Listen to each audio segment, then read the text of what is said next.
Hi, my name is Pascal and welcome to the Aristides factory in Haarlem, the Netherlands, where we make Aristides guitars.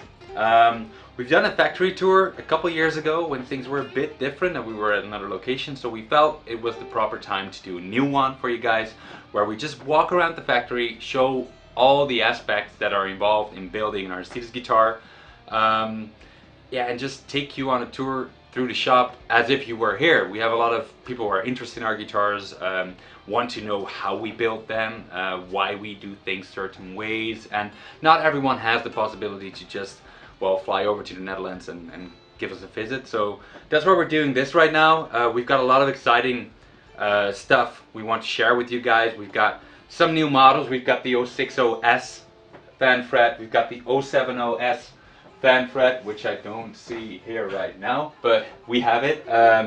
We've got some really cool new finishes. We've got the new upcoming R series, and I'm just here to, well, walk you through the factory and we'll touch everything and show you everything. Meanwhile, this is already turning into quite a spontaneous event. Timo Somers and Paul Oss walked in, and Timo is here to get one of his guitars set up again for tour, and Paul is here to, well, to be the moral support of Timo. And yeah, I think we should just go downstairs and get it started. Okay, so first off, we should probably start where we actually start, which is in the area where we make the bodies of the guitars. So we're gonna walk in here.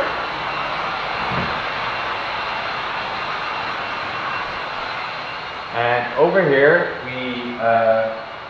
we make the bodies of our guitars. So I'm going to close the door real quickly because people are actually working here, so we have to watch the noise sometimes. So yeah, one of the biggest thing about our Aristides guitar is that it's not made out of wood.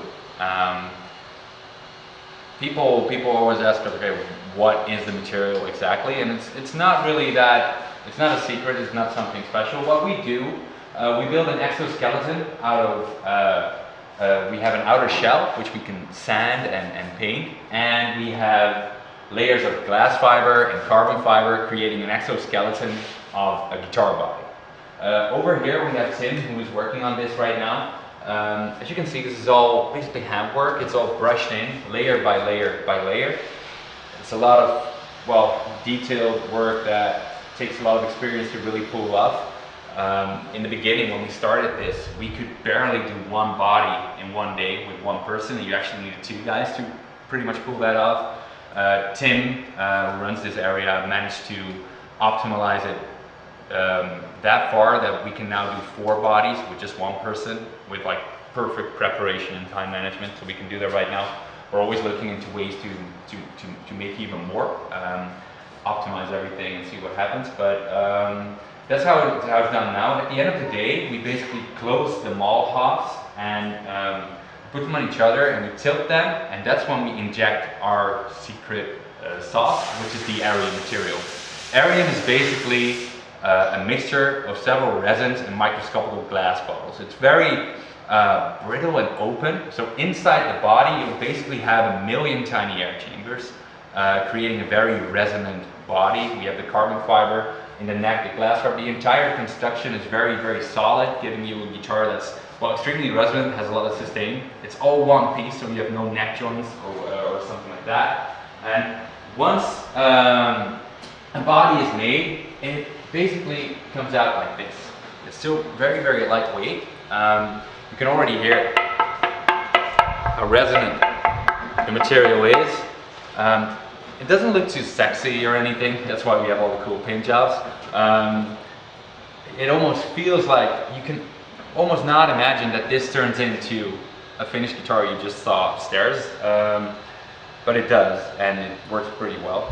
As you can also see, the bodies come out pretty rough still. So there's a lot of unevenness and a lot of stuff going on there that you don't want on a guitar where you get the paint on. So basically, a lot of our time goes into sanding the bodies and getting them perfectly prepped for painting. So that's that. What else is there to see in this room? Well, Tim is here putting the carbon in the neck, which is pretty cool. and he has a really cool mask nowadays too, just to make sure this is not, it's not like we use like, it's very damaging for your health to inhale some of this, but if you work on this kind of stuff all day long, we just want to make sure we have the proper safety measures, and and everything's filtered and stuff. The Arium actually gets mixed over here.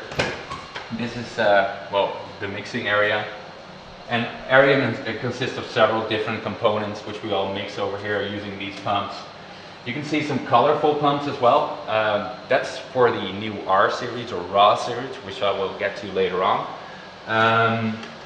So yeah, that's basically what happens here. Once the body is made and fully ready to go, they get moved to the next area, which is basically the heart of everything, the sanding area, where from where out like all next steps are controlled. So let's walk over there.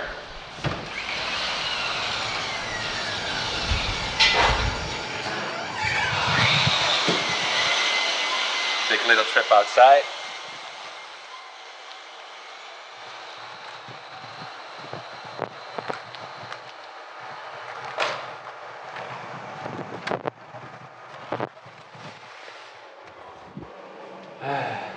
So this is the area where we route and do all the leveling of the fretboards and the CNC machine. But we should probably start over here.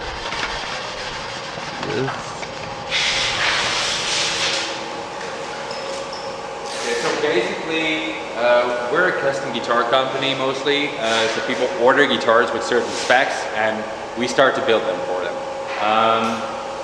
It's probably best to just show you how that whole process goes. So we get an order in, we have certain specs, like all discussed out with the customers, we're ready to go, and we get the order in production. Basically everyone gets their own production number, and we start up the production line. So this is a body with a number on it, the data on it, and it gets in line for production. Then the first step basically is to sand them around the edges to make sure those are smooth already, and we get the tuner holes in. If you go past this rack, you see guitars in different stages. Here, for instance, we already have one with a fretboard on, with the cavities in, routed, and pretty much ready for fretting, and so on and so on. For the fretboard material, that's probably good to tell you too. This is not wood either. In the past we used wooden fretboards for our guitars because, well, we felt at the time that was the best option. But our guitars are not affected by changes in humidity, or barely affected by changes in humidity and temperature. So we basically wanted a fretboard material that would be the same, because with wooden boards you would still have the possibility that they could move a bit, and you have to work around your truss rod. Nowadays we use Richlite. Richlite is a material that's used a lot in the world. It's used for skate parks, it's used for kitchen trays, for all kinds of stuff. There are some guitar companies working with it as well. Richlite is, and I think that's about the correct description, it's a combination of phenolic resins and recycled pressed paper. It leads to a fretboard it's a hard material. In terms of sound, it's basically in between. It has the tight bottom end of ebony, but it also has the snappiness of maple. So you get kind of like the best of both worlds in that sense. I remember when we tested it for the first time, we were like, okay, if it sounds 80% as good as the ebony board that we were using at the time, we would just be happy with it and ready to go, because we want to create a guitar that is a tool for a musician that always delivers whenever you want it to deliver. And when we tested it, we were sending them out to artists and just seeing what they got, and we got nothing but great responses, and people really were happy with the sound that we got out of it, as were we. So it was an easy decision to completely move out to Richlite. So yeah, that's what we have here. Richlite also comes in another color. We have the black Richlite and the light Richlite. Sounds identical, feels identical, just gives you more of a maple vibe to it. So yeah, the guitars all move around here until they're ready for paint, which we can get to in a minute. It's probably cool to walk over there and show you how we get the fretboards on, how we route the cavities, and how a guitar gets to this space. And I'm probably going to ask Terence over here if he could help us showing how we level the frets in a minute. Oh, Martin is already doing it. Sorry, Terence. We don't need him actually. Oh, yes. So yeah, here we see some guitars that are ready to, or just got their fretboards glued on. Here's a really cool one with a custom inlay we did for a customer that is a fan of a certain video game. Basically what we do, we put the guitar here, we use epoxy glues, we get the truss rod in first, then we use epoxy glues to get the fretboard on. We put them in clamps for a day and the fretboard is on. That's the really simplified version. After that, the guitar usually gets moved to the CNC machine we have over here. What we see over here is Ian over here is currently getting tuner holes into guitars. That's all programmed in. We didn't have this CNC machine until 2 years ago. We used to do everything with custom like molds and did everything by hand. We're very happy that we now have a CNC machine because it makes our life so much easier. It's more precise where you constantly have to do the same thing on a guitar. You just want it to be as consistent as possible, and it makes our life a lot easier. Hopefully in the near future we'll get our robot arm too to do more of the routing with that. We're working on that. We're constantly trying to find ways to make our lives easier, make production go quicker, and make it even more consistent and better. So that's what happens over here. Martin over there is currently leveling a board, getting it ready.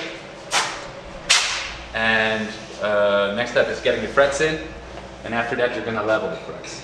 You don't have an example of that here, right? Yeah, maybe. How we do that. It's pretty cool to show you guys how we level the frets, because we always and we can do that at assembly too, no worries, show the leveling. But basically our whole thing with frets, we only use stainless steel jet star frets because again, our guitars are tools for musicians. We just want to make sure they always deliver and are as durable as possible. Stainless steel is, well, a perfect material to just last, well, for a really, really long time. So we don't even offer nickel frets anymore. And basically what Martin does here, he does 95% of the leveling work of the frets already happens here, so we don't have to do it at assembly. At assembly, the guys basically just check up, so they do like 2 or 3 quick runs to check it out, and then they can focus fully on dressing the frets and making sure everything feels flawless. Yeah. So that's what happens over here. Let's move back to the sanding area. Try to get this open. Over here, Terence is sanding a guitar. Sanding the guitars is a big part of what we do, as I just explained in the laminating area. A guitar that comes out of the mold is still very, very rough and edgy, and if you would put paint on this, it would look disgusting. So we need to make sure that everything is perfect, everything is as smooth as possible without any flaws. Over here you can see Terence, how far along is this one? Almost there, right? Almost there, on the edges. See, a lot of work is in this area.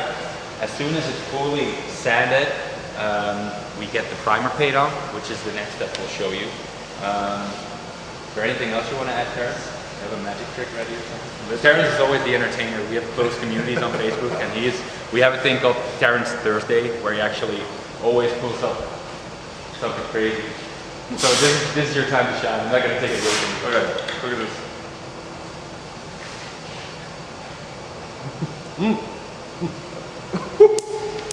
Hey. I'm sorry about that. Okay.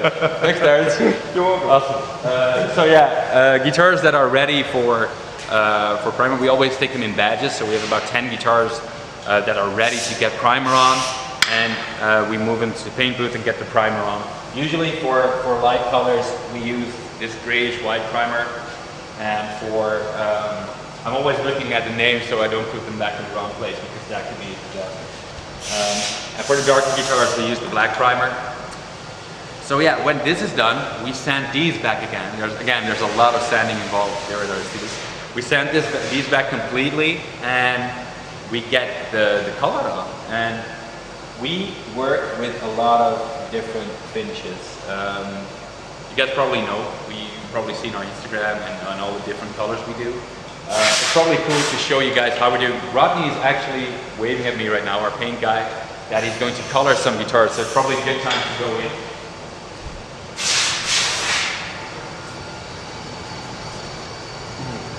This is where we keep all our paints and stuff.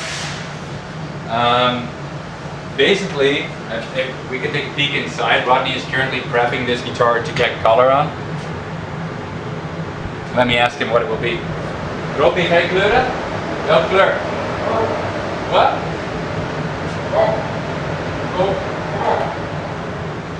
Oh yeah, we can go in a minute. First, let me quickly explain something about our paint process. Basically, the downside of what we do is that we don't have fancy wooden tops. So we felt that we needed to really excel in the paint game to make sure that our guitars are, well, look the part as well, not just sound and play the part, but they look the part as well. So we spent a lot of time developing different finishes. In the beginning, we were focused on mainly colors that we do in like matte finishes with pearls in them. In this rack over here, it's probably not an easy term, but you can see that a lot of these paint cans have the name Aristides on them. That's because they're custom made for us. They're custom blended, multiple paint systems that make one finish together.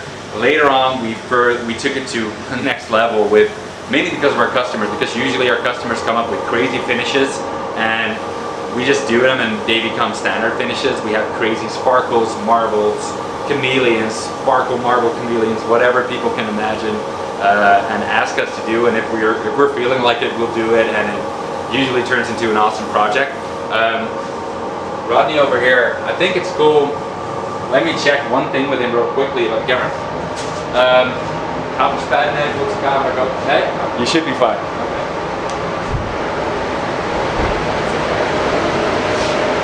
Over here, Rodney is getting some color for this one. You're gonna do it now? Okay.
I'm going to talk a bit louder now because he's painting.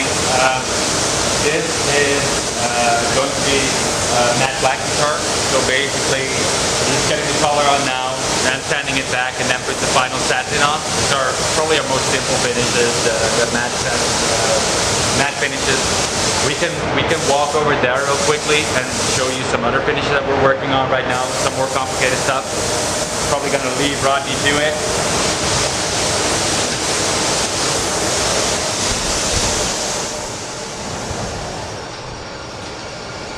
Gonna have some noise from the paint booth over here. Yeah, right over here we have some Chameleon Bursts that we just finished, or just colored. These are going to be sanded back again and then get the final gloss. Once the final gloss is on, we take several hours to make sure the guitars are buffed out to perfection. So the polishing happens over there. We can just walk towards that right now. These are, yeah, pretty cool. Show you some other stuff we are working on. This is a rainbow crackle, just a crazy project for a customer that we took quite a lot of fun. This is a chameleon marble finish. So you basically have a chameleon finish and a marble on top of it, giving it a pretty cool look. And here we have some pretty special builds. These are crystallized. We have a new process, a new finish. You can basically get it in any color, but we just did black and silver for now. Like tiny ice crystals you get all over the guitar. It's pretty cool. We're pretty excited about this. And everything you see over here are basically just the raw guitars. Gonna get back into that in a second. Here we have Nils. Nils is polishing guitars. We actually asked him to not do it for a bit when we were trying to shoot over there because it's really noisy. This is the part where I just talked about. So we have a really experienced someone in Nils who sees everything on a guitar basically. He looks pretty serious when he's looking at it like that. But he sees everything, he has the eye for it, and he makes sure that all these guitars are buffed out to perfection. So that when you get your second Chameleon guitar, it is awesome and flawless, and just like the moment you get it out of the case, you're like, wow, I'm just in your face. So that's what we constantly try to do. You can see it over here, right? This is another one of the crystallized builds that are some of my personal favorites of the stuff we've done recently. To keep things going, we should probably tell you guys some more about the raw guitars. So the big difference between a raw and a regular guitar, the body structure is completely the same. We just dye the outer shell. So we dye the outer shell in the mold to give it a color. It could be orange, it could be red, pink, anthracite. That's what we do nowadays. We get them out of the mold like these. They're just as rough, and they go through the entirely the same process. We can walk towards the raw guitars over there. I'll just we have to go back to the sanding room. It's kind of a maze here sometimes if you don't know where you're going, but pretty cool. So the raws, you can see different raw guitars in process right now. The whole idea about the raw guitars is that we make a guitar, these are in sanding process, that we make a guitar that is of the same quality as our painted Aristides guitars, but just has a bit of, is a little quicker to build, a little more affordable, and basically your workhorse Aristides. We get a lot of questions from people who are, well, I love your guitars, but they are just, the price is up there, and yeah, it's hard for me to afford that. And we're not the company to do import models because, I don't know, we just feel that what we do is something special. We want to do that over here, and we don't want to do any concessions in terms of quality. So we're thinking, how can we approach that and do something different? So we managed to dye the guitars in a mold. We hand sand them completely, giving them a cool look already, and then we put titanium oxide nano coat.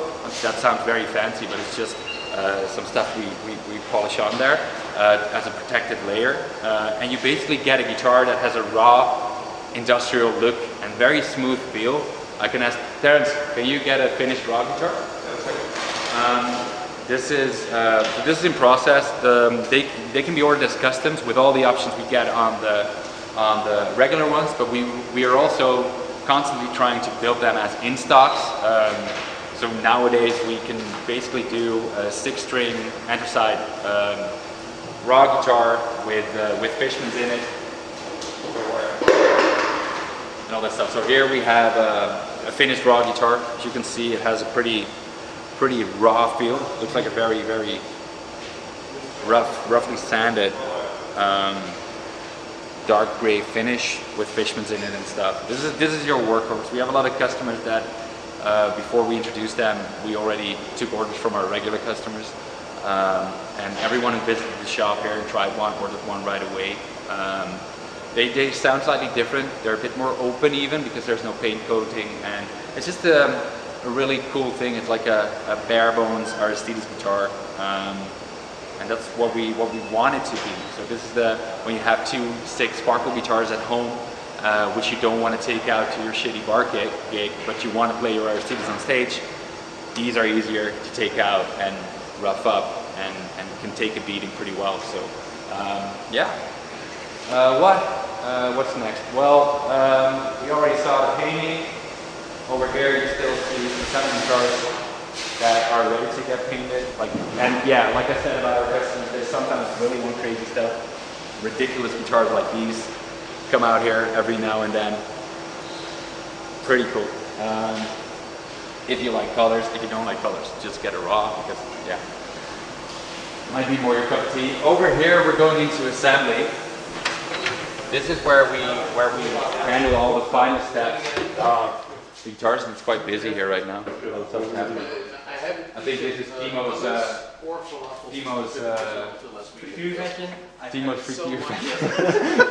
Timo has one great skill, and he sweats a lot. Yeah. And his sweat is really aggressive. So when he there's also a lot of mucus involved. Yeah, for definitely. Sure. Because I work so hard. You work so hard. So when Timo comes home from tour, his guitars are usually pretty dirty, and Ferdy, our production manager over there, who personally takes care of Timo's guitars, because no one else is brave enough to touch them, always has to clean them up and fix them up for Timo. Yeah, but yeah, the finish still looks pretty good. Like yeah, this is probably a great testimonial for our finishes, that it can still look like this after 3 years of Timo. Yeah, it's the first pink one. This one. It was the first pink one. It's his own color and everything, so pretty cool. Let me put this over here. So yeah, that's what we always tell you. Yeah, but it wasn't. No, this is the final assembly. So basically, when guitars are painted and we have all the parts ready, we get them over here. You see a variety of different guitars with hardware already installed, hardware still needing to be installed. What would be cool to show you? Over here, I think Stefan, this is a wiring job we just completed.